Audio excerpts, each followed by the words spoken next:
All right, let's just jump right into this. Picture this. You're sitting in a state-of-the-art $75 million passenger jet. It's October 1996, and you've just taken off from Lima, Peru, climbing into the pitch-black night over the Pacific Ocean. Everything feels perfectly normal, and then, suddenly, everything goes horribly wrong. Welcome to this explainer, where we're going to break down the terrifying reality of Aero Peru Flight 603. It's a disaster that unfolded over 30 agonizing minutes, and a mystery that completely baffled aviation experts. We are in an emergency. We have no basic instruments. Those are the actual chilling words of First Officer David Fernandez, radioed to the control tower just minutes after what was an absolutely flawless takeoff. Suddenly, the pilots of this Boeing 757 were thrust into a literal nightmare scenario. Their cutting-edge aircraft was flying completely blind. Section 1. Blind over the Pacific. A state-of-the-art jet goes dark. Section 2. When computers go crazy, the alarms start ringing. So, for Captain Eric Schreiber and First Officer David Fernandez, who, by the way, were two of the airline's absolute best pilots, that flawless takeoff turned into a nightmare the second their altimeters just froze. They were climbing into the dark sky, but their instruments were stubbornly telling them they weren't moving at all. And then the avalanche started. They began getting these alerts for Mach trim and rudder ratio. Now, think of these kind of like automated stability assists on your car, but for an airplane's tail and rudder. The plane's computer was desperately trying to fix an aerodynamic problem that didn't actually exist. Because the computer was being fed totally junk speed data, it thought the plane was flying erratically, and it started trying to manually trim the aircraft, which, of course, just generated even more confusing alarms for the bewildered crew. The sheer impossibility of their situation became apparent really quickly.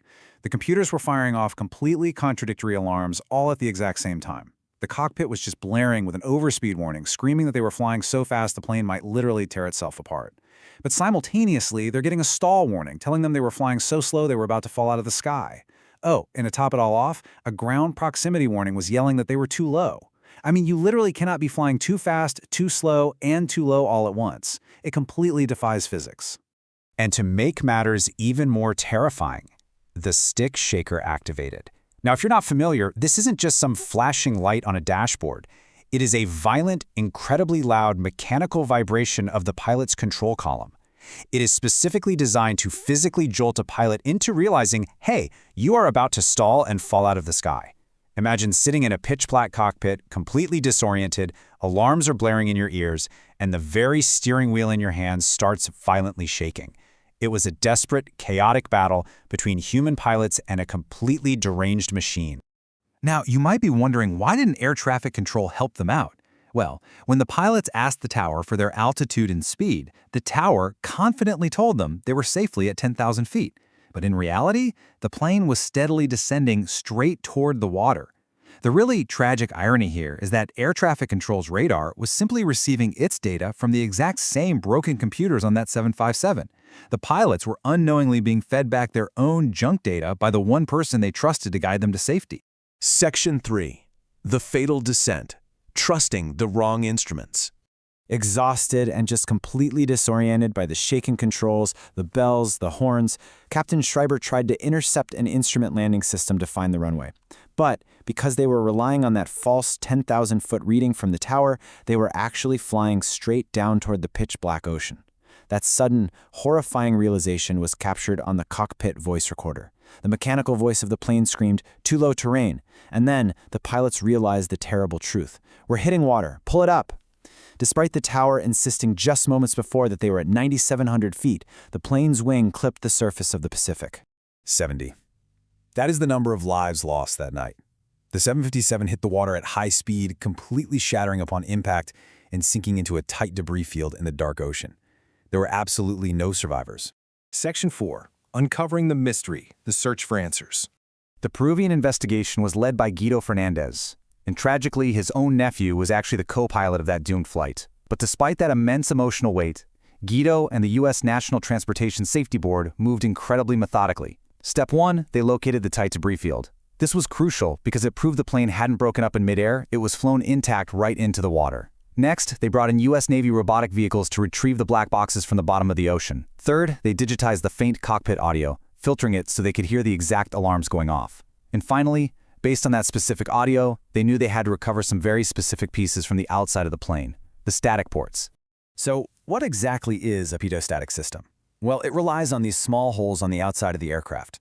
These ports measure the outside air pressure. As the plane climbs or speeds up, the pressure changes, right? And that data is fed directly into the flight computers to calculate altitude and airspeed.